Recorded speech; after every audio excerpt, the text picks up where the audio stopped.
Bismillahirrahmanirrahim. Di antara bentuk kesyirikan adalah mendatangi orang pintar, padahal hakikatnya dia tidak pintar. Kenapa dikatakan pintar? Karena yang datang adalah orang yang bodoh.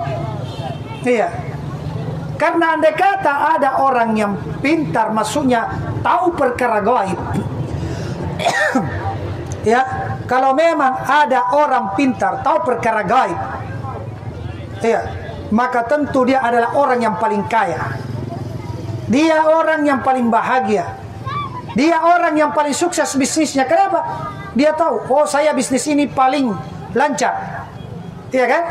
Oh cocoknya saya dagang begini. Iya. Besok akan terjadi kenaikan harga ini. Saya mau beli memang banyak-banyak. Pasti tidak pernah akan ditimpa musibah kalau ada orang tahu perkara gaib. Dia tidak pernah luka, tidak pernah celaka, tidak pernah jatuh dari motor, tidak pernah tabrakan. Kenapa? Karena dia bilang, wah ini sebentar kalau saya naik motor tabrakan di sana, jadi kepergi. Iya kan? Kalau dia tahu barang yang hilang, pasti dia yang akan menempati apa? Kursi-kursi yang ada di, iya, yang ada di kantor polisi. Dia cocoknya jadi apa? Dia cocoknya jadi penyidik. Dia kan sudah tahu perkara gaib. Iya. Tidak usah lagi kita bayar yang lain. Dia mau saja. Siapa yang curi barangnya, si A, si B, si C. Dia akan menjadi hakim di pengadilan.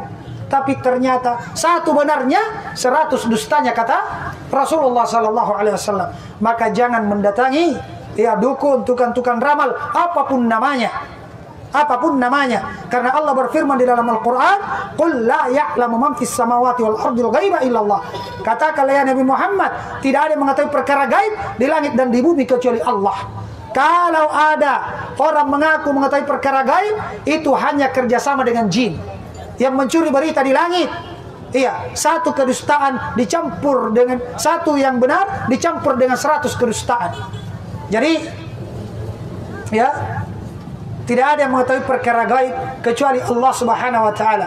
Bahkan Nabi Muhammad tidak tahu perkara gaib kecuali ada wahyu dari Allah. Dan setelah Nabi Muhammad meninggal, wahyu sudah selesai. Maka tidak ada lagi yang mengaku mendapatkan wahyu dari Allah. Allah Subhanahu wa taala berfirman dalam Al-Qur'an, "Qul la amliku li nafsi naf'an wa la darran illa ma syaa Allah. Walau a'lamul ghaiba lastaksartu minal khairi wa ma massani as-su. In ana illa nadhirun wa basyirun liqaumin yu'minun." Kata Allah Subhanahu wa taala, katakanlah ya Nabi Muhammad, saya tidak kuasa untuk mendatangkan manfaat untuk diriku dan tidak kuasa menolak mudarat untuk diriku. Andai kata saya tahu perkara gaib, saya akan memperbanyak kebaikan. Iya, dan tidak akan ditimpa kejelekan. Tapi buktinya Nabi Muhammad luka di perang Uhud. Iya kan? Iya, Nabi Muhammad terluka di perang Uhud, menunjukkan beliau tidak tahu perkara gaib. Kemudian Allah mengatakan, in ana illa nadhirun wa basyirun liqaumin yu'minun. Katakan ya Nabi Muhammad, saya hanya pemberi peringatan dan pemberi kabar gembira bagi orang-orang yang beriman. Saya ingin ingatkan bapak-bapak dan ibu sekalian, mendatangi dukun, tukang ramal, paranormal, ya, yang mengaku mengetahui perkara gaib, itu akan menyebabkan sholat kita tidak diterima 40 hari 40 malam.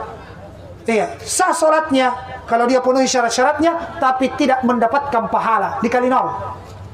Iya, dikali 0. Kalau sekedar datang bertanya, tapi kalau percaya, kata Rasulullah SAW, "Man ata'arrafan fasaddaqa bima yaqul faqad kafara bima unzila ala Muhammad." Siapa yang mendatangi tukang ramal, orang yang mengaku mengetahui perkara gaib, kemudian dia benarkan ucapannya, maka sungguh dia telah kafir terhadap apa yang diturunkan kepada Nabi Muhammad. Ini hadis, saya hanya menukil.